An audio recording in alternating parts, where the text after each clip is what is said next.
Blog Talk Radio.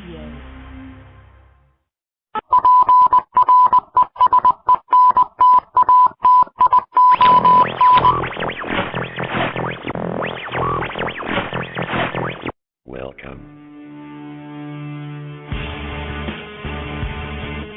There's a time when the operation of the machine becomes so odious, makes you so sick at heart that you can't take part. You can't even passively take part. And you've got to put your bodies upon the gears and upon the wheels, upon the levers, upon all the apparatus, and you've got to make it stop. And you've got to indicate to the people who run it, to the people who own it, that unless you're free, the machine will be prevented from working at all. I want the truth. You can't handle the truth. As long as the Matrix exists, the human race will never be free. Start somewhere. It has to start sometime. What better place than here?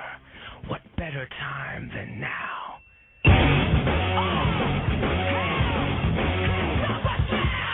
Terrorists! Terrorize this.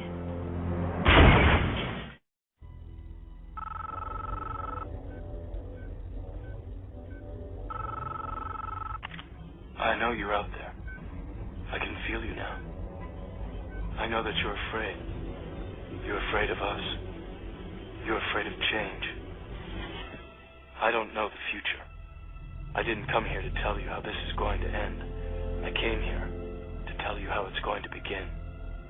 I'm going to hang up this phone, and then I'm going to show these people what you don't want them to see. I'm going to show them a world without you. A world without rules and controls, without borders or boundaries. A world where anything is possible. Where we go from there is a choice I leave to you.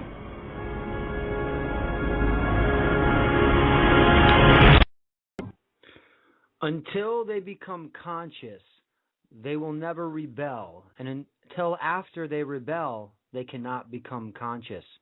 That's from George Orwell's 1984, Book 1, Chapter 7. Get it? Greetings, 9/11 truthers, tinfoil hat wearers, and anti-globalists, and future FEMA camp liberators. It is Monday, September 12th, 2011. You have found yourselves under extreme, unrelenting psychological attack on the front lines in this war on our humanity. I am your host, Darren Stone, broadcasting to you live from the trenches here in FEMA Region 1. Tonight's call-in number is 917-889-3064, 917-889-3064. Call in and let your voice be heard, people, because remember, kids, standing blindfolded at the edge of a shallow grave with your hands tied behind your back is not the time to make your voice heard. 917-889-3064. All right, well, woo, we dodged a bullet. Dodged a big old bullet in the shape of a plane. No, I'm just kidding. In reference to yesterday being the 10th anniversary of 9/11, yes, I'm sure you're pretty much 9/11 out by now. All right? But don't be fooled. That's part of the plan. All right? Conditioning, conditioning, conditioning. We'll get to that. Yeah, we dodged a bullet. Or did we? Nah, actually we didn't. Well, I'll explain it tonight. All right, let me hit the plugs first. We are tweeting. We're twittering and tweeting. I almost just said something else. We are twittering and tweeting now. The front. It is the front on Twitter. The front. The O is a 0.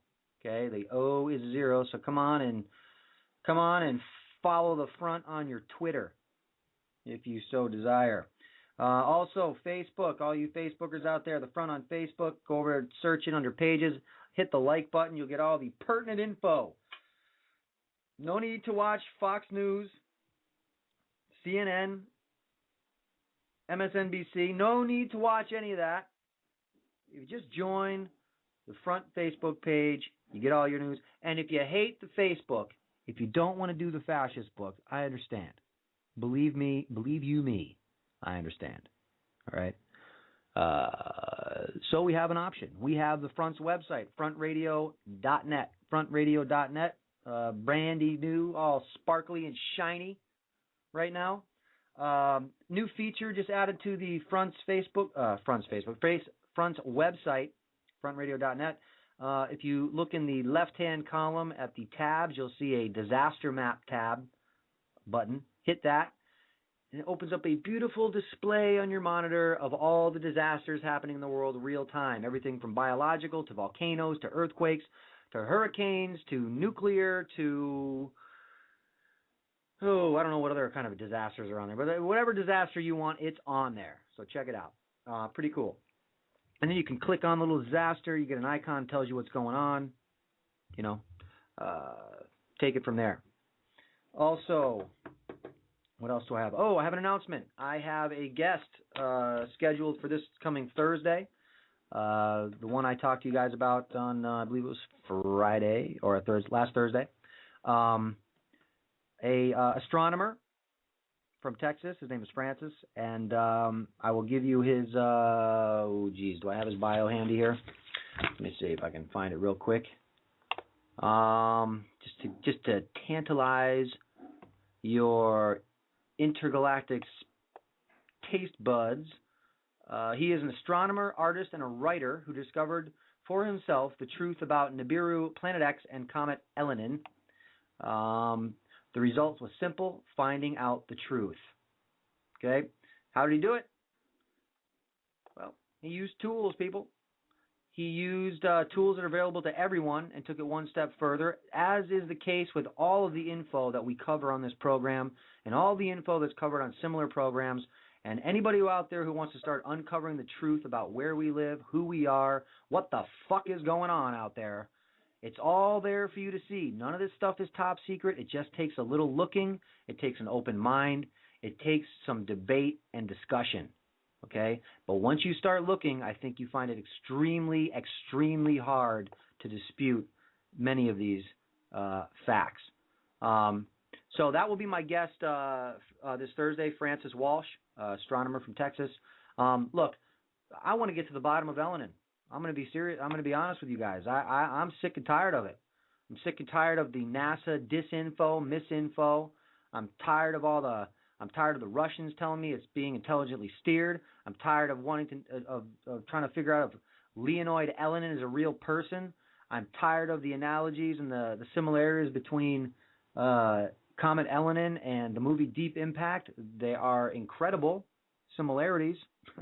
But I figure, why not talk to this guy Francis and see what he has to say? I mean, nobody knows who he is. You guys don't know who he is, right? He can't have an agenda. And if he does have an agenda, I'm sure it doesn't involve all of humanity, unlike that of NASA and world governments. Get what I'm saying? Okay.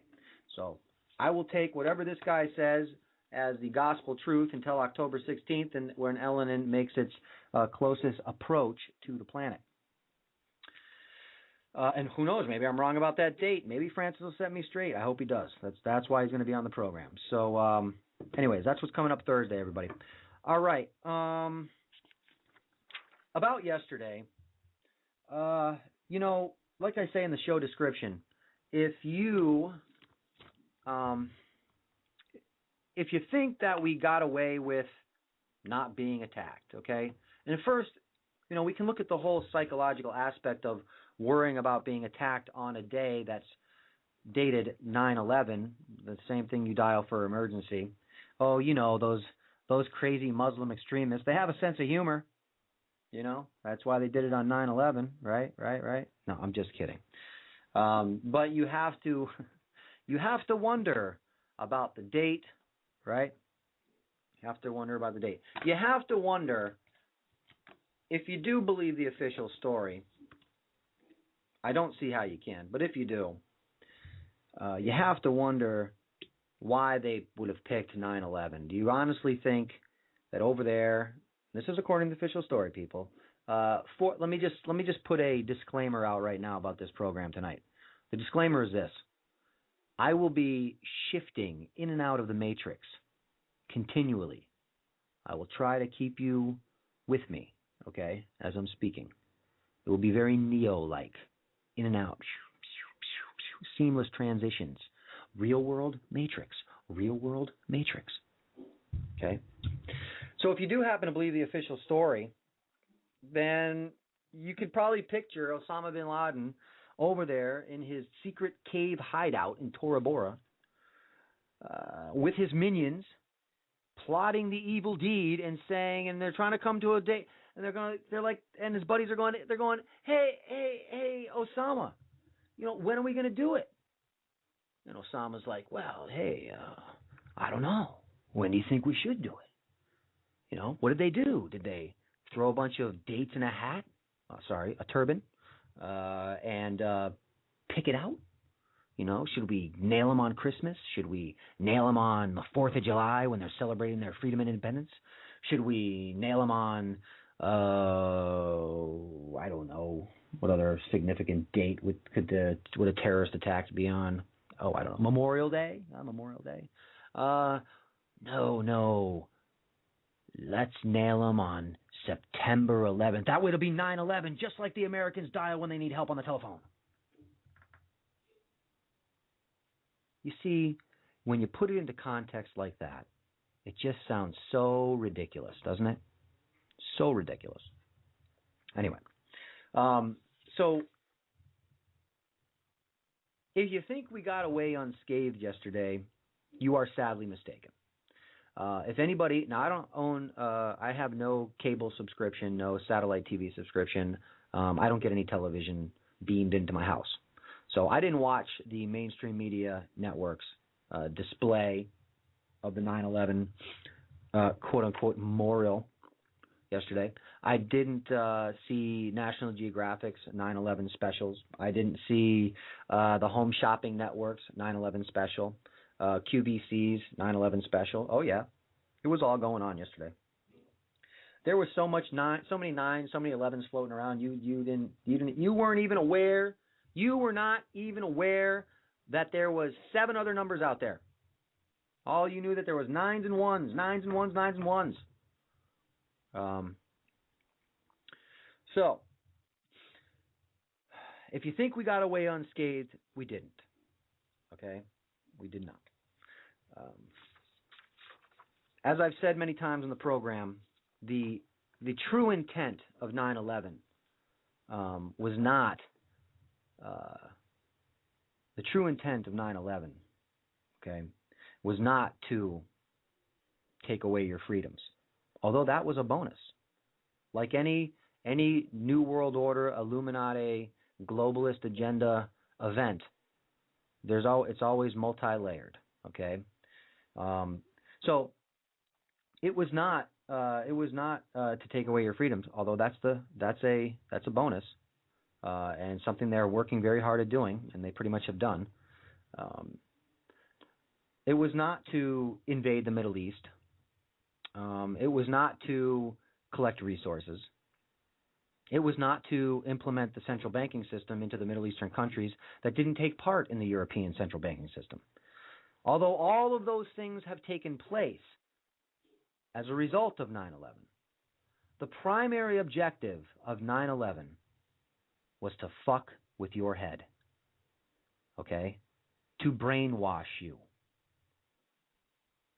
through trauma-based mind control. It's trauma-based mind control. And an easy way to equate that or to understand what that is would be if you've ever seen the movie Clockwork Orange, when the main character, Alex, is subjected to a special experiment in prison to reform him, and the experiment basically consists of propping young Alex's eyeballs open with these metal devices, almost like speculums, but for the eyes, so he could not shut his eyes, and to show him disturbing images repeatedly. Much the same way that we've been shown the plane hitting the tower repeatedly. There's a reason why you've been shown that plane and those towers repeatedly. Now, if they wanted to show you other things from 9/11, they could have shown you the smoking hole in the Pentagon. They could have shown you the hole in the ground in Shanksville, Pennsylvania. They could have shown you the collapsing of Building 7. But no, the main intent was to solidify the image of towers being hit. That's why you've seen it over and over and over and over again. There's other reasons why that you've seen those. It leads to less questioning. It leads to, if they keep showing you the Pentagon with no plane, and you're supposed to believe a 747 hit that, okay, then you might start to wonder, where the hell is that plane? Where'd it go? Oh, that's right. They said it just vaporized. Or if they showed you Building 7 collapsing, which was the third building in the World Trade Center complex that collapsed that day, collapsed a little later in the afternoon, collapsed from quote-unquote office fires. Now, if they showed you any of those images over again to remind you of 9/11, you might have questions. But you see, there's no questioning seeing the plane hitting the tower. You can't question that. You saw the plane hit it, and it's embedded in your psyche. I'm going to go into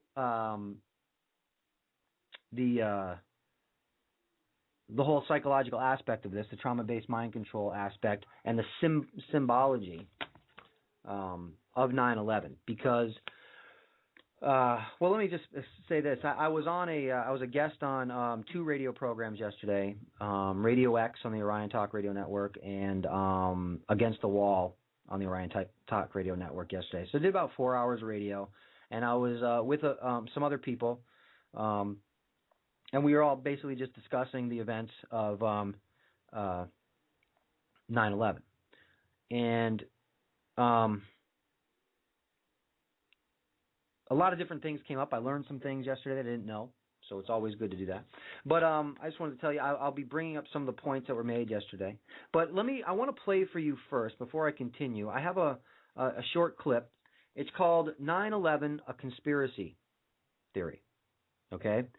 The reason I want to play this clip is it puts 9/11 into a common sense perspective, like what I just said about the date, the planning of the event. Okay, I mean, honestly, people, do you think that Osama bin Laden just has that satirical sense of humor? If you're going to believe that he actually attacked this country, even though his family's construction company is in charge of building the majority of U.S. military bases over in the Middle East. Yes, it's contracted out from Halliburton, KBR, whatever you want to call them. And I also posted, by the way, the Bin Laden construction company. This came to light yesterday. None of us knew this. My guest Jules brought this up. That the Bin Laden construction company was one of the contractors in the construction of the World Trade Center. Yeah, that's true. Yeah. So when you put all these together and you go back into the Matrix and imagine Osama bin Laden sitting in his cave trying to decide on what quirky date he can attack the infidels on, you see how silly it is? That's how this clip portrays it. It uses nothing but the facts in the 9/11 official story. It uses nothing but the facts.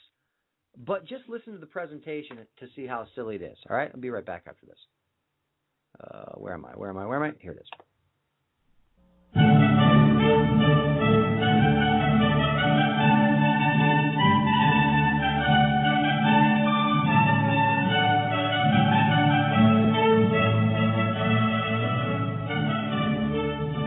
On the morning of September 11, 2001, 19 men armed with box cutters, directed by a man on dialysis in a cave fortress halfway around the world using a satellite phone and a laptop, directed the most sophisticated penetration of the most heavily defended airspace in the world, overpowering the passengers and the military combat-trained pilots on 4 commercial aircraft before flying those planes wildly off course for over an hour without being molested by a single fighter interceptor.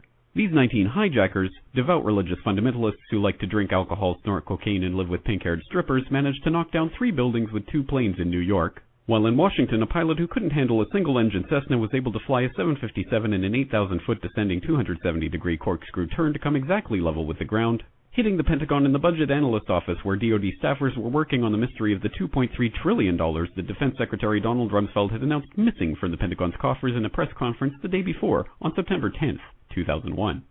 Luckily, the news anchors knew who did it within minutes. Osama bin Laden. The pundits knew within hours. Osama bin Laden.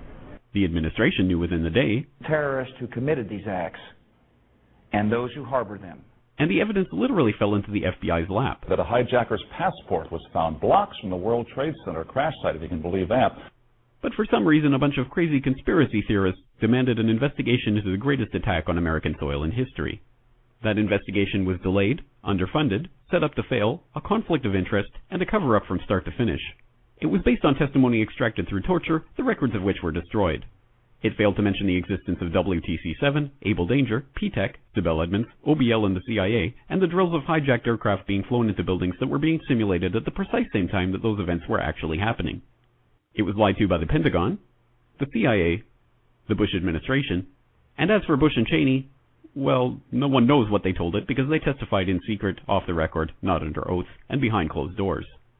It didn't bother to look at who funded the attacks because that question is ultimately of little practical significance. Still, the 9/11 Commission did brilliantly answering all of the questions the public had, except most of the victims' family members' questions, and pinned blame on all the people responsible, although no one so much as lost their job, determining the attacks were failure of imagination. Because Nobody in our government, at least, and I don't think the prior government that could envision flying airplanes into buildings. Except the Pentagon, FEMA, NORAD, and the NRO.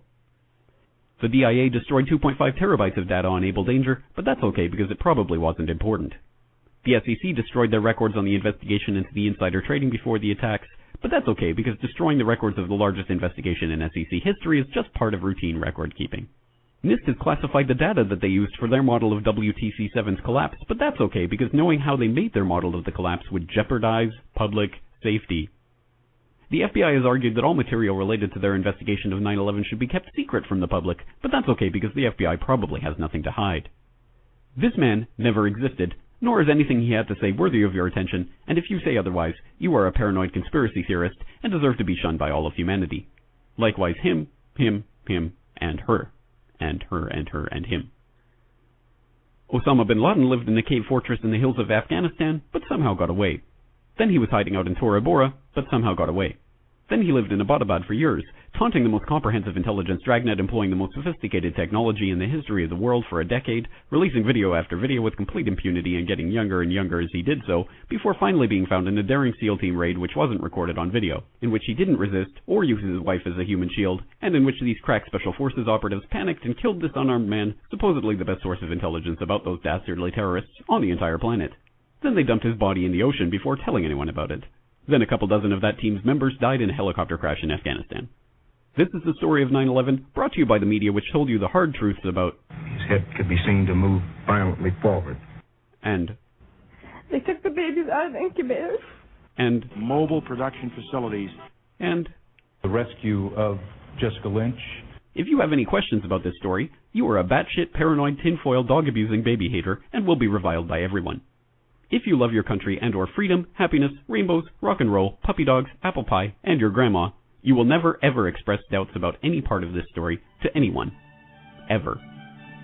This has been a public service announcement by the Friends of the FBI, CIA, NSA, DIA, SEC, NSM, White House, NIST, and the 9/11 Commission. Because ignorance is strength. Yes. Okay. So, there you go. So, orchestrated by a guy on dialysis on a laptop and a satellite phone, and he managed to orchestrate supposedly 19 hijackers with box cutters, taking out military-trained pilots and overpowered them, planes flying around for over an hour unintercepted, and yes, and you're supposed to believe all of it. You're also supposed to believe that the paper passport just happened to survive the towering inferno, as you heard on that news clip. And you're also supposed to believe that one of the terrorists, supposedly named Hani Hanjour, who weighed about 130 to 140 pounds, and stood an intimidating 5 foot, I believe it was 5'6". Yes, he supposedly overpowered 6'2" ex-Navy fighter pilot.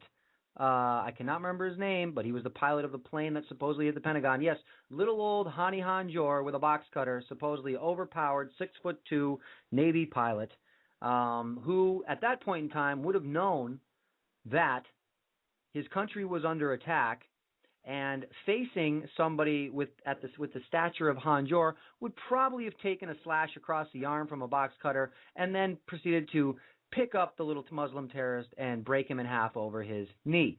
But, of course, that's not what happened. You're supposed to believe that Hani Hanjour overpowered him, got into the cockpit, performed a 260-degree turn, nose-diving the plane down at 600 miles an hour, skimming across the lawn of the Pentagon, not hitting the ground, off about 6 feet off the ground, slamming into the only side of a 5-sided building that had been reinforced for heavy impact and contained the financial offices that were investigating or supposedly going to be investigating or had records of the supposed $2.3 trillion that was missing, as reported by Donald Rumsfeld the day before. Do you people honestly believe any of that? Honestly. Look, I know it's hard to come to terms with it because the implications are great. But that's just the way it is. You know? Anyway. All right. So let me, I am not going to go over all of the, certain facts of 9/11. I'm sure you guys have heard those ad nauseum. If you haven't, feel free to call in. We can talk about it. 917-889-3064. But I wanted to take a different approach to it because what I saw yesterday was disgusting. Now, question in chat, where do I think the 2.3 trillion went? Well, it probably went the same place that the 23 trillion that has been siphoned out of this country has gone to. Who knows? But doesn't matter because you're stuck with the bill. Personally, where I think it goes into black programs, black ops programs. I don't know where those are. I'd be foolish to sit up here and try to speculate on that. I'm sure some of it goes to massive underground bases. I'm sure some of it goes to incredible technologies that none of us have any idea even exist and are in operation. I'm sure it goes into the overall plan and agenda. I'm sure it goes into brainwashing, controlling the masses. Another comment in chat, I was really surprised to find out yesterday how many 9/11 workers there are and how many are dying. Yes, well, funny you mention that. As far as I know, at least 6,000 workers, first responders and workers, have died since that day due to the head of the EPA, who I cannot remember her name at this point. She's no longer the head of the EPA. When she went out to ground zero and said the air was safe to breathe. Well, it came to light that the amount of asbestos in those towers was going to cost the renter of the towers, Larry Silverstein, upwards of $1 billion to have the asbestos removed. Well, old Larry happened to just get real lucky and happened to take out double, not just one insurance policy, but a double terrorism insurance policy. Yes, he did. Larry Silverstein took out a double insurance policy in case his property was attacked by terrorists. Now, who in their right fucking mind on September 11th, 2001 would have ever thought that the Twin Towers would be attacked by terrorists? Besides NORAD, FEMA, and NORTHCOM, who were drilling for these events and who had writings of these events. But besides them, people like Larry Silverstein and you and I, we would have never thought to purchase double terrorism insurance. And whammo bammo, old Larry didn't have to take out the asbestos, did it? No, it didn't cost him $1 billion. He actually made money on the whole thing. Yep, and then the head of the EPA stood out there with old Georgie Bush and the bullhorn and said, hey, the air's fine to breathe. Now, I do have to say that anybody around collapsed buildings and any type of construction, you should know, especially, in the things that were built in the 70s, that there's going to be asbestos in there, and you probably shouldn't be breathing it in. But that's besides the point. The officials that you have elected and put your lives in their hands and trust them should not be lying to you bold-faced like they do, but that's what happens. So, okay. See, I'm getting off on a tangent on facts about 9/11, and that's not really where I wanted to go. All right. So, what really happened yesterday? Well, what happened yesterday is the same thing that happened on that day 10 years ago. Okay? There didn't have to be an event yesterday. The constant reminder was enough to stimulate the area of your brain where you hold that traumatic event. The area in our brains where we rationalize the type of world we're living in now. And that was the true purpose of that day. That was the true purpose of that event.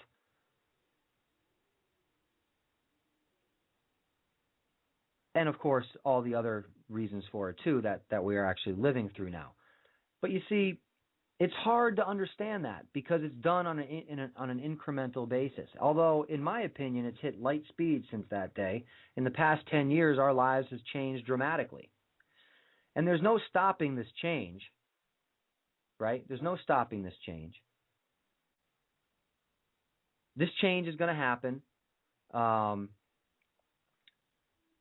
is going to continue happening on the pace it's happening. And so imagine what the next 10 years are going to be like if we get that far, people. I mean, really, if we get that far. What kind of world are your children going to grow up in?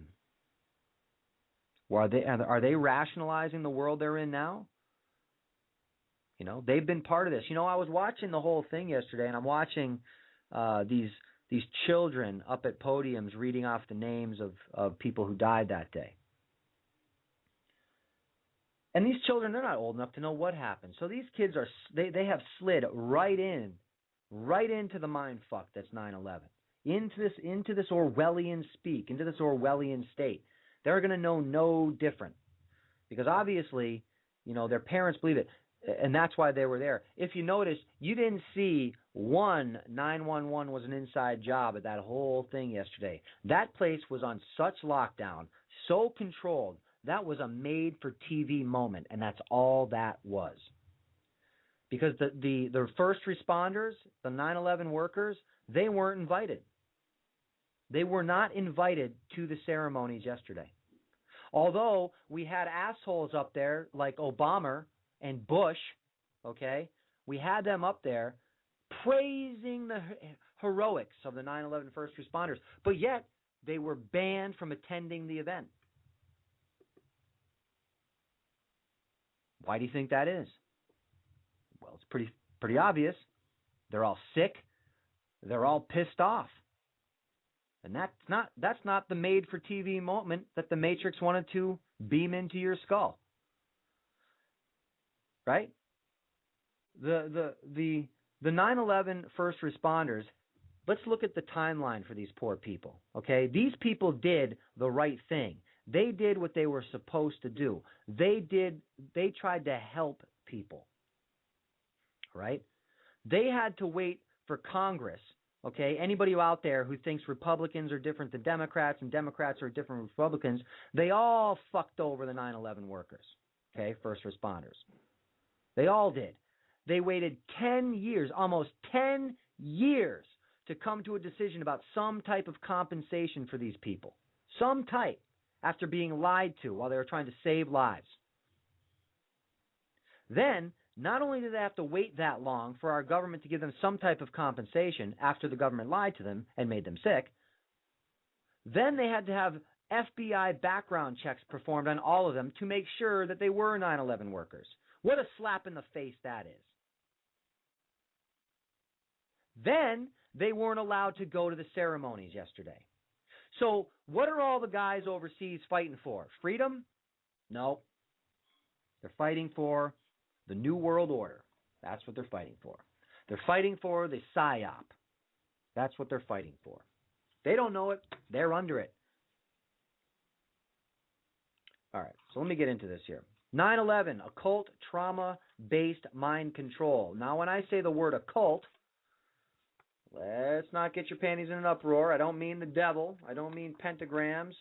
Although, you can't help but think about Bohemian Grove and the CEOs of Fortune 500s and former presidents and congresspeople dressing up in drag and dancing around by a 40-foot stone owl god named Menach, performing mock child sacrifices on an altar. But hey, we won't bring up the occult part of it, okay? We'll just make pretend that doesn't happen either.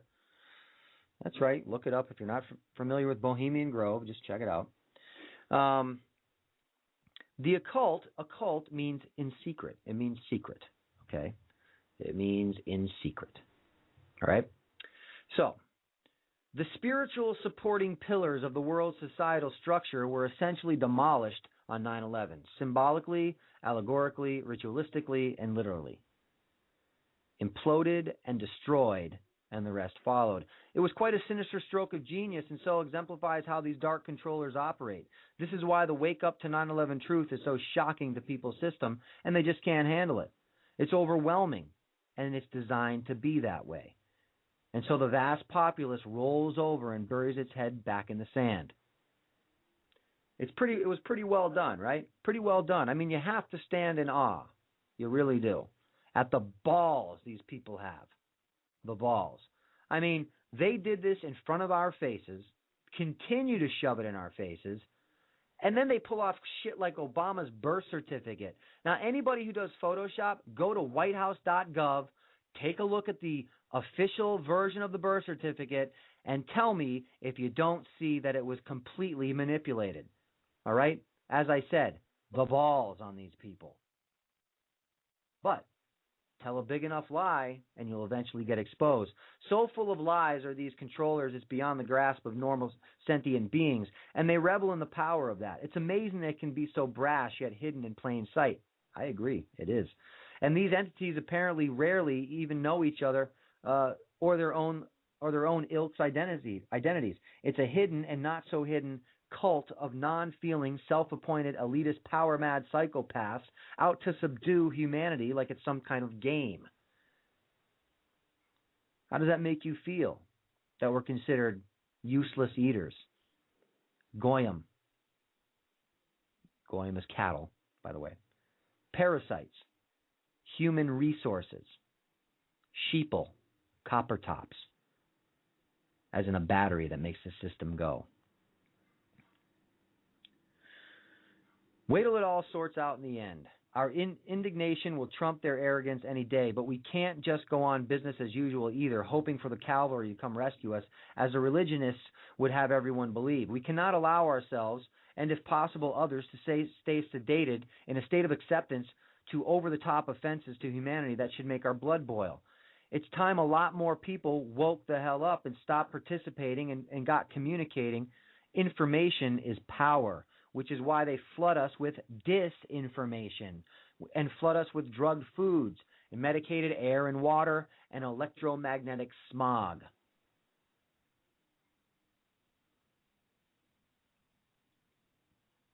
All right. The effect... by the way, I posted a picture today up on the website, Front's website and Facebook, of New York City's St. John the Divine's Cathedral, and it had a sculpture on one of the pillars of the towers falling. This was sculpted in 1997, or placed there in 1997. I'm sure that's just a crazy coincidence, a little foresight. Maybe kind of like the foresight, like the New York casino has out in Las Vegas, built in the year 2000 and did not include the Twin Towers in the New York skyline. Just a coincidence, I'm sure. Oh, I'm sure they'll use excuse like, well, it just wasn't in our budget to construct the towers, so we just figured we'd make the New York skyline. We blew money on everything else around here, but we just wanted to make the skyline, without the Twin Towers in it, Because they were only the most iconic buildings in the world of modern architecture, right? We wouldn't include those in our casino to draw business, would we? No, we wouldn't do that. All right. So the effect of occult symbolism on the human psyche is a nicely kept secret, even though psychologists such as Carl Jung have written extensively on this and is clearly pointed out by the esoteric community. People just do not realize they are daily the subject of the sophisticated manipulation of these terribly powerful symbols. Like scientific breakthroughs are garnered by the military, these elite psychopaths have to weaponize everything instead of using it for the betterment of humanity in our world. And they're complaining about the behavior of the masses, right? Right. So why are symbols so powerful? While the Freemasons seem to have stolen the symbolism over the two towers, they like to pretend to own every other symbol in astronumerological inference. It's seen throughout history and is firmly embedded in the collective subconscious, whether we remember them or not. That is what makes it so powerful. We're born with these images having certain meanings buried in our DNA and subconscious. These are then affirmed and reaffirmed within our manipulated culture to make us submit, to consume, to trust corporations, to trust the political system, to believe media, etc. Right? And the Twin Towers image is one of the most powerful. In mythology, Hercules reached the limits of the Mediterranean and raised two great columns upon which he inscribed non plus ultra, as this was the supposed border of the known world. The Pillars of Hercules now refers to the twin mountains of Gibraltar and Mount Acho. Okay, and then it goes in, this part of the article goes into actual pictures of symbolism. So I'm going to go a little bit further here. Let me get through that, because it won't make sense unless you can see the pictures. And of course, I'll be posting this up on the front's website and Facebook. So we get it, right? They're Freemasonic. So why did they blow up their towers if they hold them in such high regard?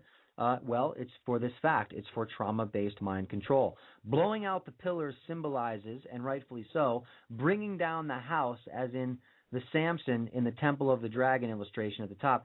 In the case of the World Trade Center Twin Towers, they represented the international financial world system, as was proudly emblazoned on the world's psyche since they were opened in 1970 to 72. Dedicated to the Rockefeller brothers, high-ranking Illuminati Freemasons, the iconic picture of these towers adorned more paraphernalia and received more multimedia exposure than virtually any modern architectural image, as I stated. When these literal icons or idols of society disintegrated before everyone's eyes, the psychological fabric of America and much of what the world was torn in two. Not only at a conscious level, but as explained above, this is also the vast collective subconscious level, which is even more powerful, shredding a timeless symbol laden with esoteric meanings and associations held deep in the soul. The resulting trauma created a completely suggestible populace. And here is where the understanding of what has happened since then to our society and us as people and the planet that we live on. Things definitely aren't moving in the right direction. I don't think anybody out there can argue that. So how are we evolving as people, as a species? How are we getting better? You and I might be. Maybe we're not. I don't know. But the people that are in control of us certainly are not steering us in the right direction.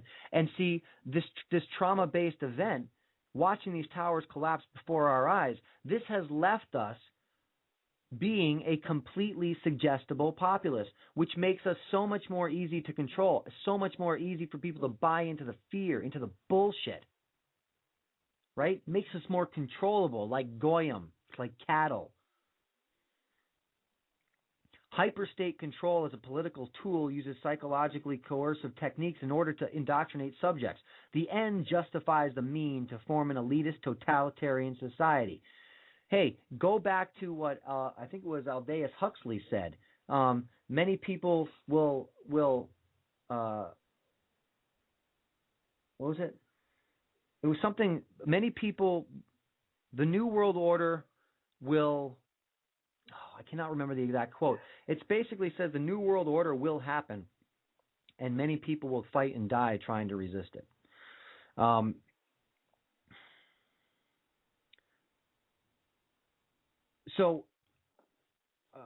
Where did I throw myself off? So if you make a person behave the way you want, you can make that person believe what you want. Hyperstate control techniques are based on the same principles as mind control techniques studied in social control systems of cult groups and social bodies in general.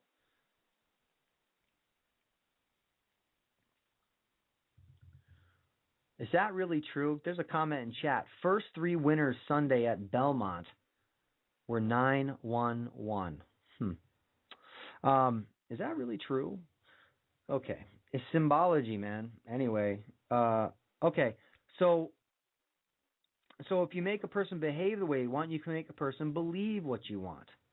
Right? Now, this makes me think of my conversation with the rocket scientist who, when I started talking to him about 9/11 and the improbability of a paper passport floating down from a towering inferno, and a paper passport that happened to be, out of all the people on both planes, it just happened to be the paper passport of one of the supposed hijackers. I mean, the odds are incredible. But yet, this rocket scientist that works for NASA turned to me and stared me in the eye and through gritted teeth said, yes, it can, as in referencing, yes, that can happen, and yes, he believes it does.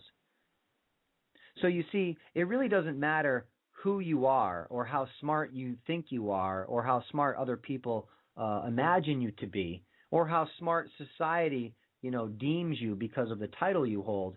Everyone is extremely susceptible to this. Because like it said, if you can make a person behave the way you want, you can make a person believe what you want. Right? Creating anxiety and fear, inducing states of high suggestibility, and controlling relationships to assure loyalty and obedience are standard management techniques of the social body. Desensitization through language abuse, propaganda, and junk information, as well as the elimination of individual ideas through repetition of chants and phrases, or the inducement of dependence by introducing sports, games, or TV shows with obscure rules, are part of a large set of social styling methods. Pumping up disorientation, susceptibility to emotional arousal is increased by depriving the nervous system through the special diets of junk food, prolonging mental and physical activity, and withholding rest and sleep. You guys get that? I mean, it all goes hand in hand. If your body is weighed down with a bunch of shit food, you don't drink enough water, you have to understand your body's an electrical system. The more efficient those electrical currents are, the more clearly you can think, the more free you can think, the more open-minded you are, the greater ability you have to disseminate information. Okay, there's a reason for feeding you junk food. It goes way beyond making money, everybody. It goes way, way beyond that. You have to look at money as one thing and one thing only. Money is just a drug. You don't ingest it, but it is a drug, and it's a drug that has been used to control our societies. Now, that doesn't mean money in general is a bad thing. Money can be a great thing. It's basically a barter item, But the money system, the monetary system, the money that we use now is not a good thing, and the money that we use and the system we use it in is nothing more than a drug.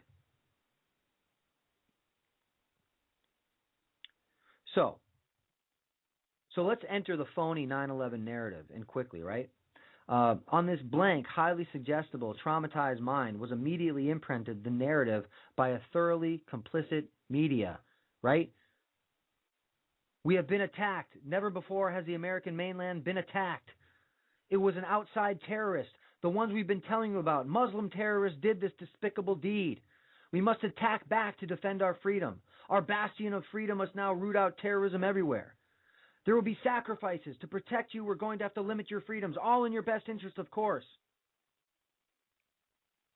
Right? So start laying out those things onto a blank canvas of a highly traumatized, suggestible mind, and you have a controllable society. Completely suggestible populace. Now,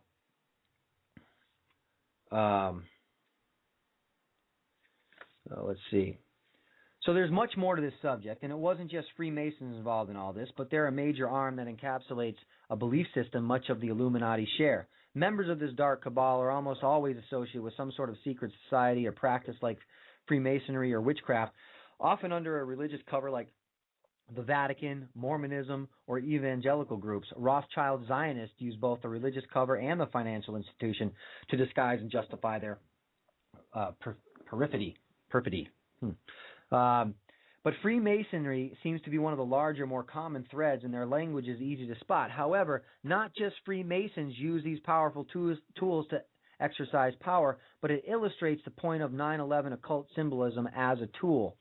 And as a ritual, the occult level, the 9/11 event, was a ritual, empowered, as is often the case, by performing human sacrifice.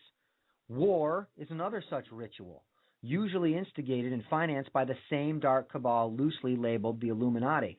I mean, I know it sounds very strange, okay? If someone tells you that the wars we've been in have really been sacrifices, human sacrifices, okay? And I don't mean sacrificing for freedom, no. I mean sacrificing to some deity or to some god that these people worship, okay? Such as the owl god, Menok.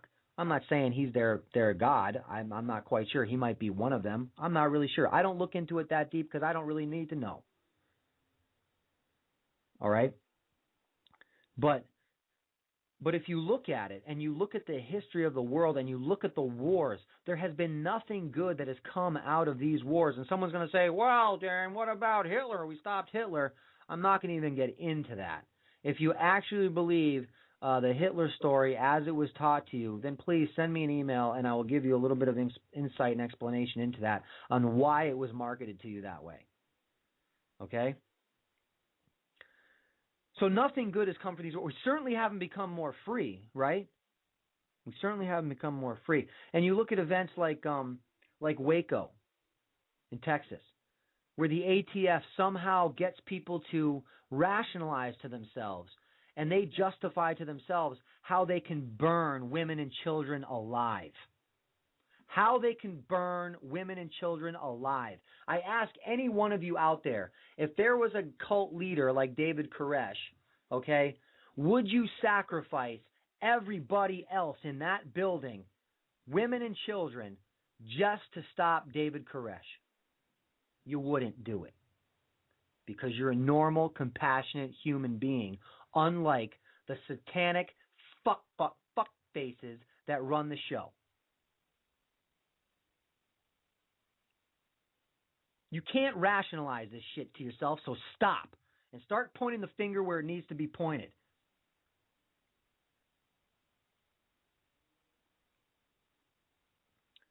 I can't begin to cover the extent of the symbology and esoteric meaning injected into the 9/11 charade, but I hope this opens up a few things for you to look into further. These same tactics are used constantly in our unwary public at many levels.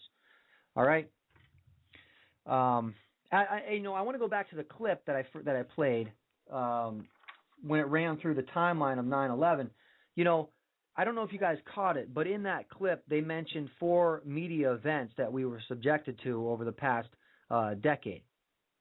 We are subjected to the supposed story of Jessica Lynch. Remember her, the brave female soldier that supposedly fought off the evil Taliban. She was the last remaining survivor. We had to go, okay, and that came to light to be a total crock of shit. Jessica Lynch admitted it. She said they made me say this stuff. It was a total lie. Okay, lied in the media again. Just like my guest Stephanie Sledge. Look at all the bullshit you were lied to about in the Arizona shooting. Okay, then we have Colin Powell standing up there and telling us that Saddam Hussein had mobile chemical warfare machines they could drive around and shoot biological weapons all over the place and kill you. And that ended up being absolutely not fucking true because we've been there for a year and we haven't found anything like that. I can't remember the other two right now. All right. But now, if you think that all this just started at 9/11, no, it did not. It's been going on forever, okay? But through technology, through mass media, through more conditioning, the agenda has definitely accelerated since 9/11. Because not only was 9/11, it was symbolic, but it symbolized the beginning of the end of our civilization as we know it, of our lives, of our humanity as we know it. Okay, that was the real symbolism with those towers collapsing. The strength was gone. It had been taken away. All right, but this has been going on much, much longer. Now, I've been looking at truthful information for a decade now, okay? Not much of it freaks me out anymore. I expect it. I'm not surprised. I was not surprised when I found out the Arizona shooting seemed to be full of bullshit and lies. Well, I thought that as soon as I saw it, but none of this stuff surprised me. I expect this from psychopathic mass murderers. I expect this.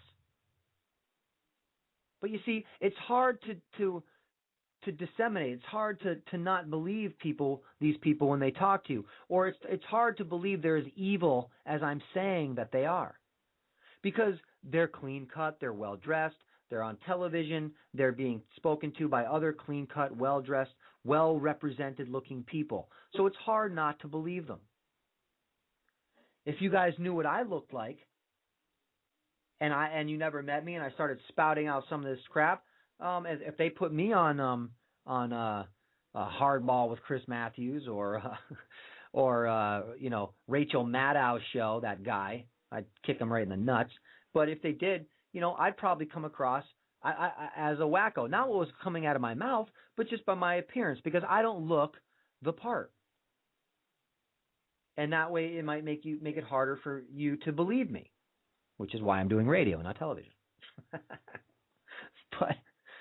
But do you see what I'm saying? It's hard to look at a little old man in a three-piece suit with white hair and really realize that he's an evil motherfucker, and he would eat your heart if he was given the chance, okay? And he would have sex with your underage child if he was given the chance. And people can go, oh, well, that's kind of being a blanket statement. Yeah, it is. But, I urge you, look into the pedophilia rings that reach all the way to the top, and look into the death of Nancy Schaefer and what she was uncovering and her untimely death. Okay? She was a member of the Bush administration. She saw the light. She saw what was happening. Murder-suicide right before she went public. That's in reference to the pedophilia that goes on. Okay? But it's been going on a long time. Now, what really freaked me out is somebody posted on the Front's Facebook page a slowed-down version of the national anthem sign-off. Do you guys remember back in the day? I'm 43, okay? So if you're younger, you might not remember. But back in the day, when we had 3 channels on television, we had to get up and actually turn a dial to get a different station. All the phones that you ever saw were connected to the wall by a squiggly cord. If you were out in public and you needed to use a phone, there was a phone booth. Yep, it was a little square thing made of glass and it had a phone in it. You threw a dime in it and you could make a phone call. Back in those days, if you were watching television late at night, you would see as the network signed off, they would play the national anthem. And then one of two things would happen. It would just go into white noise, static, or it would go into that weird broadcasting symbol. It was like black circles, and it looked kind of weird. I don't even know what it really was. But if you looked at it, if you remember that, it was a national anthem, and then it would end. Actually, I believe the movie Poltergeist still has that in it. So you can go look at that and see it. But that isn't going to show you this. And to be honest with you, what came out of that TV and Poltergeist wasn't even half as scary as the shit that actually came out of our televisions. So let me just play a quick reminder for those of you if you're not remembering it. Let me see.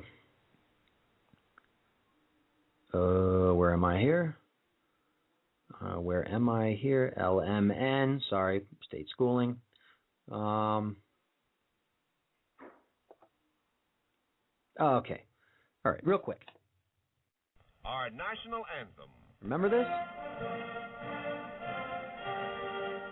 And the words scrolled across the screen, the wording to the song.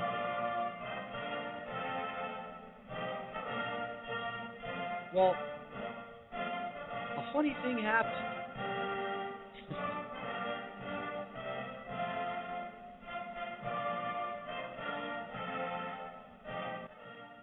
A funny thing happened when these words were scrolling across your screen. They weren't the only words scrolling across your screen. No, because if you watch this video, and I will repost it after tonight's show, since I profiled it, but you can clearly see other wording as the words scroll across from left to right. And some of the phrases that you can pick out are these.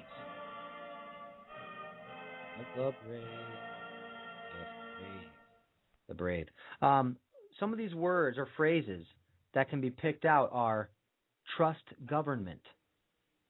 Rebellion is not tolerated. God is watching. God is real. Consume. Government is God. And the big one, obey. Yeah, no shit. No shit. Now, I showed this to a few people, and some people reacted, and then what they said was, oh yeah, subliminal messaging, that's been around for years. Well, yeah, no shit. Okay, I'm well fucking aware of that. It's been around for years. Okay, but I actually learned about subliminal messaging in some of my college courses. But what we learned was this. We'd see a picture of an ice cube in a glass of Johnny Walker, and looking at the ice cube a little closer, you'd see a big penis in there. Okay, or you'd see a woman bent over in a suggestive position. Okay, or you'd see a phallic symbol entering into a hole somewhere. You get what I'm saying? So, no surprise, I'm not naive, people, all right? I understand that subliminal messaging is all over the place in marketing. It lets me, when I go into the store and I want to buy this lighter, okay, well, I'm probably going to buy this lighter because, God damn it, when I saw the advertisement for this lighter, it made me think that if I buy this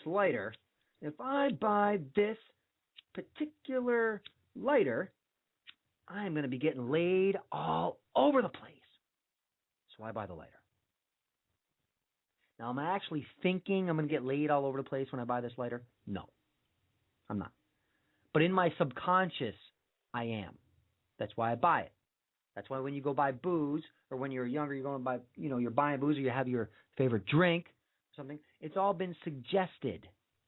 Okay, but this is a little bit different. This isn't marketing a product to you. Well, you know what? Actually, let me take that back. Actually, it is marketing a product to you. It's marketing the product of trust, of trusting your government. Now, if you or I consider ourselves a trustworthy person, there's really no need for us to go around telling you how trustworthy I am. You're going to get that feeling. You're going to know. You're going to think that I am a trustworthy person. I don't need to write trust me, trust me, trust me, trust me on little pieces of paper and shove them in your pockets when you're not looking, put them in your wallet, your pocketbook, so you find them all over the place and go, trust me, trust me, trust me, trust me. Right? I don't need to do that. So when you start to think about that for a second, now this was happening back in the late 60s. Okay? That's when this sign-off, network sign-off thing was making the rounds. And I don't know when Poltergeist was released. I don't remember, but I know it was a lot longer after that. So this must have been around for a long, long time. So the subliminal messaging telling us to obey and consume. Rebellion is not tolerated. Do you think, I mean,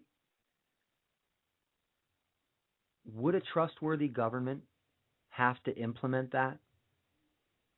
No, they wouldn't. They would not have to implement that. That's selling you on an idea. Now that freaked me out because I start to think, well, shit, this was going on in the late 60s, early 70s, and up till at least Poltergeist was put out, right? What the hell is going on now? And I even had people say, you think they're still doing it? No, man, no, nah. You know what? They said, screw that whole, let's control the entire planet thing. Yeah, let's just not do it. It's, we're not going to do that. Are you kidding me? Why did we make the switch from analog to digital? It's the same reason you have a television in your house and the television was invented. It wasn't to give you a more pleasurable viewing experience. It's so that they could beam more shit into your brain. So now think about this. On your analog TV with your 3 channels, okay, convincing you that rebellion is not tolerated, obey, consume, government is God, God is watching, God is real, trust government. Can you imagine what's being beamed into our psyches now with the switchover? With 60-inch high-definition screens, 60-inch 3-dimensional screens, smartphones, Xboxes, PlayStations, satellite TV, computers. Never mind antennas, cell phone antennas, and we can even throw HARP in there, because HARP waves, which utilize extremely low frequency waves or ELF waves, those waves can penetrate through anything. And they can travel great distances, such as enveloping the entire planet on a HARP relay system. So we are being hit continually. And if anybody out there goes, nah, it's not true, bullshit, because if it wasn't, we'd probably be awake a decade ago, 2 decades ago, and would have revolted and been living a lot better lives now. Now look at the oppression that we're under. If you think that this isn't going on now. Of course it is. They killed 3,000 people in front of our face 10 years ago yesterday, and we didn't say a peep. In fact, most people won't even question it. And the media sure the fuck doesn't question it. You know what the 9/11 Truth Movement has always asked for? We've only asked for one simple thing. We've asked for a live television debate, a live debate, a live question and answer session, and it has been refused every single time. The only reason you do that is if you got something to hide. That's it. There's no other reason. So all these people that I had to listen to yesterday talking about, oh, today's a day for remembrance.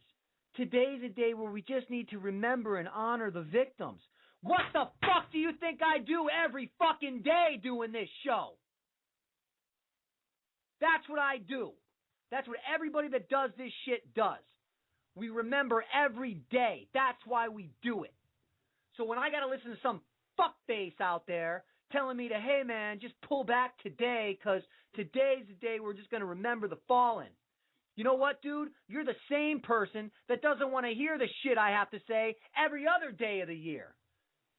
So no, I'm going to hit it while it's hot. I'm going to hit you right between the fucking eyes while it's on the forefront of your little mushy fucking brain.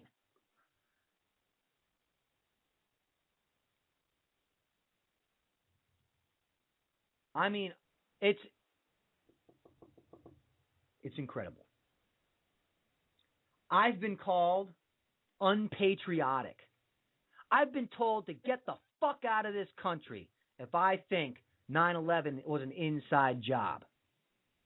And this comes from some fucking guy that is wearing a Walmart, USA flag on his chest, bloated to the max from GMO and vaccinations, dumb as a motherfucking stump, worshiping the Dallas Cowboys. And he calls me unpatriotic because I want to get to the bottom of why Americans were murdered on American soil and why we continue to slaughter people over in the Middle East. Why we fucking kill unborn babies with depleted uranium. You know all the pictures nobody wants to look at when I post them up? Nobody wants to look at it. Look at it!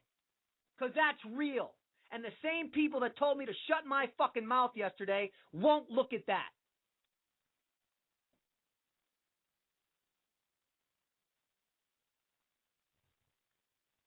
So if you don't think that you're being steered, driven, and controlled continually, I am too. Trust me, man. I'm not sitting back here saying I'm immune to any of this shit. Okay? And I still, honestly, I still can't come to the conclusion, to the rationalization, to the reasoning why 9/11 had the opposite effect on me and people like me.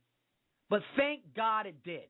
It's like when I talk to some of my friends and they're starting to wake up to the fact, I'm no longer the crazy psychopath, lunatic, okay, that I was 2 years ago to many people in my real life, in my circles. Okay, some of them still think that, and screw those people. I don't really care. You know what?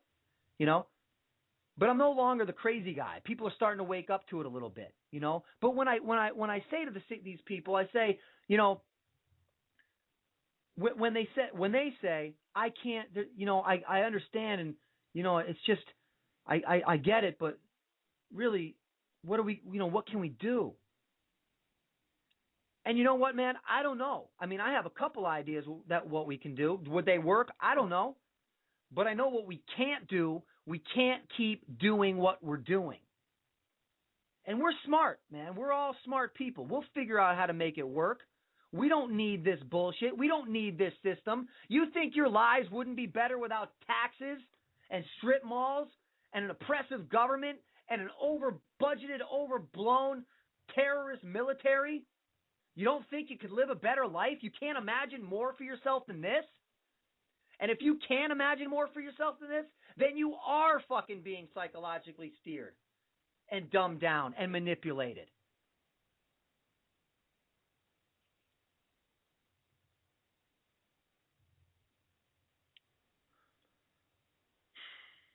Because, you see, I feel just the opposite of people that say, well, there's nothing we can do. I'm a free, brave American, but fuck, man, there's nothing I can do.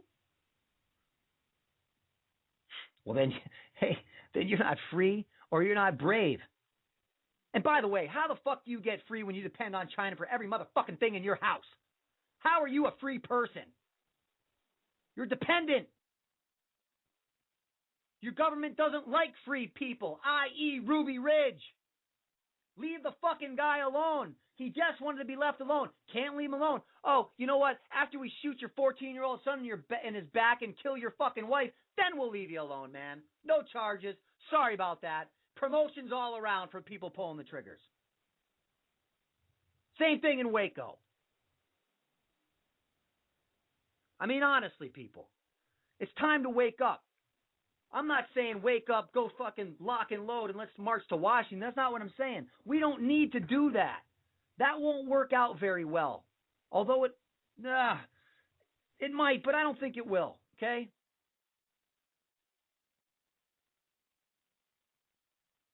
All you have to do is become informed.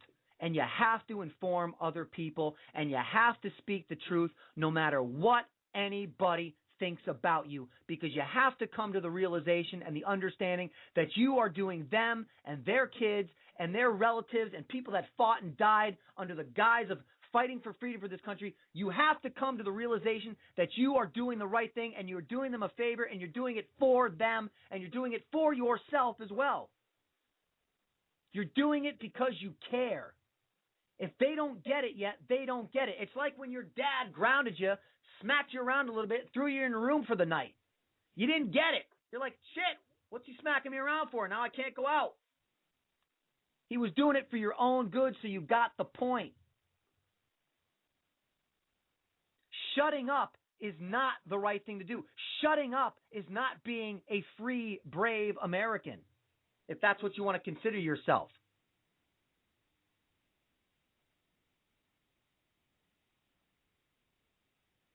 You have to speak the truth. And I understand. Believe me, I understand. When I first started talking about this, my voice would shake. I was scared to open my mouth. I didn't react well to people pointing at me and laughing and calling me a crazy guy and a tinfoil hat wearer and all this shit. And eventually it actually empowered me. Because I've always asked to prove me wrong, and you can't do it. You can't. You know, I was listening to a call-in talk show the other day. I was listening to a show, and some caller, I can't even remember the show. I wish I could remember the name of the show. And some caller called in, and they're like, yeah, man, you know, I just got to say, it was a mainstream thing, okay? It was some right-wing ridiculous thing. I don't even know why the hell I listened to it. I don't know what I was doing. But anyways, I was listening to it. Yeah, man, you know, one thing these 9/11 truthers, I only got to ask them one question, and they can never answer it. They can never answer it. And the question is this: where's the plane that hit the Pentagon? I'm like, what? This fucking guy is asking that, like he's trying to prove a point by asking a 9/11 truther where the plane is, and because the 9/11 truther can't tell him where the plane is, that proves this guy's point that 9/11 wasn't an inside job. If that guy asked me that question, I go, I don't know, dude. Where the fuck is it?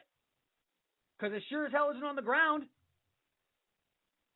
I mean, that you want to talk about ideological subversion having an effect? There you go. There you go. Oh, I have a caller on the line here. Let's take this call. Hello, caller. Are you there? Hello, caller. Okay, caller's not there. False flag caller. Bastards. All right. So now that I'm fairly, I'll calm down. I'll relax a little bit. It's been a while since I flew off the handle. I was gonna, I'm not gonna have time to do my.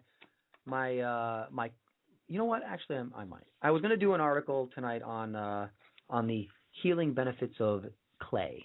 Okay, because it's very important. Like we just talked about. Look, man. As far as being softened up for the kill, as far as being becoming a highly suggestible person in this highly suggestible populace, you need your body's systems to be firing on all cylinders, okay? Things like ingestible clay help to clear out toxins, help to clear out radioactive particulates that you're getting bathed in from Fukushima. It helps to pull out heavy metals that you're being chemtrailed with, okay? It helps to pull out all kinds of toxins out of your systems so that you can get good firing neurons, good firing synapses from within your interstitial cellular fluid, because you're mostly made of water. It allows you to think better. It allows you to think more clearly. Eating healthy is not about getting a six-pack stomach, although that is a side effect of it at sometimes. And it's not a bad side effect. It's about being a healthier human being, both physically and mentally. Okay? It allows you to disseminate information. It allows you to think more clearly. It allows you to be rational and have common sense. There's a lot more to it, everybody. There's a lot more to us as people. Like I said, if you can't imagine anything greater for yourself than what you have now, and by that I don't mean, if you drive a Toyota that you imagine having a Lamborghini. Sure, would a Lamborghini be fun? Hell yeah, it'd be fun as hell. But that's not what I'm talking about. If you can't imagine something better for yourself, I don't mean career-wise. I mean a higher elevation of consciousness. And I'm not saying that I have achieved that. That is not what I'm saying. I think we have to achieve that together as a collective, okay? And I don't mean collective as a bunch of zombies either. You can still be an individual within a collective. That's different than the collective that the New World Order purveys upon us. The collective they purvey upon us is an unquestioning society of drones that question nothing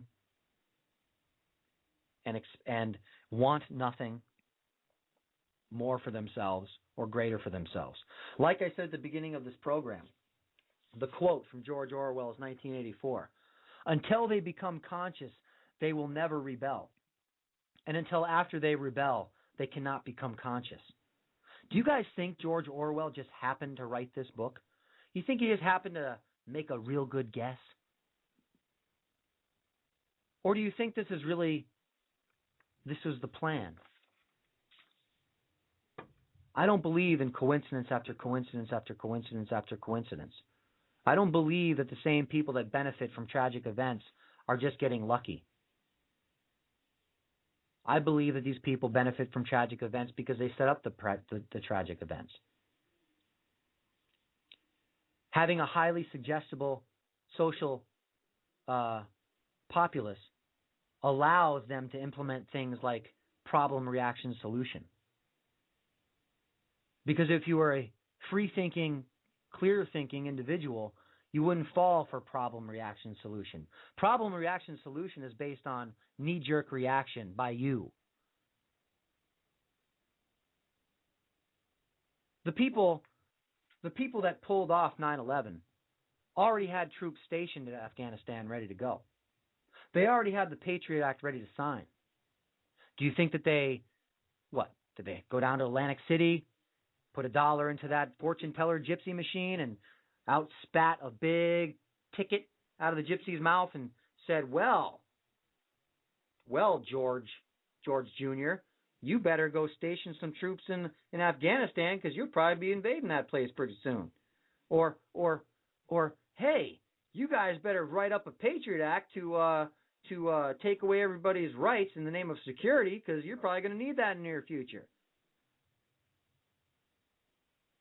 Honestly. Believe me, I don't want anything to be this way, people. You know? Prior to 9/11, I was a go-getter.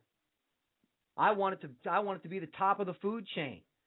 I wanted to make money. That's what I wanted to do.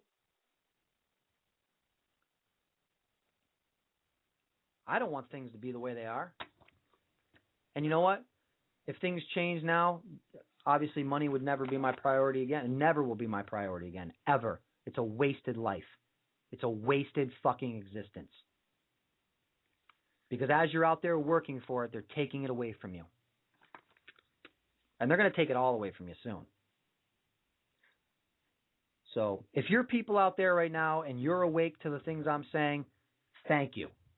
If you're not, if you're on the fence, if you don't get it, look, there's a lot of different radio shows you can listen to. I don't care which one you listen to. This is not about me. It's not about this show. Nothing to do. I pay to do this show. It's nothing about this. I don't care what show you listen to as long as it's giving you information similar to this and better, please. I'm sure there's plenty of shows that give you much better information than this. Listen to them. We don't have an agenda. What could my possible agenda be besides anything good for all of you out there? As opposed to, say, General Electric, who stands to make trillions from an event, or Halliburton, KBR, or all 96% of Congress who's invested in defense corporations. Both sides of the party. We have no agenda. Our only agenda is try to expose the truth. And if people would just debate us and talk to us like adults, then we wouldn't have to be at the point we're at. We wouldn't have to be called conspiracy theorists. But that's not the way it is. And it's that way because something's being hidden. in plain sight. All you have to do is open your eyes. All right, everybody. It's been a while since I ranted like that. I appreciate you putting up with it. I hope I got through. I hope you have a little bit bigger and better understanding of what happened yesterday, what happened 10 years ago, and what's happened since. Other than that, hey, tune in Thursday, 6 p.m. Eastern Standard Time. I got my guest Francis Walls, I think his name was. Sorry, Francis, if you're listening, spaced out on your last name. Astronomer from Texas, been watching Elenin since you could see it from Earth. We will get the lowdown, the real deal on what Elenin is, according to him. I don't know. Maybe he's going to come on and say, hey, shut up, dude, it's a dirty snowball. I have no idea, but we'll all find out together. Have a great night, everybody. And listen to these words of wisdom. You know what? I don't have time to play it. Anyways, good night, everybody. Stay safe.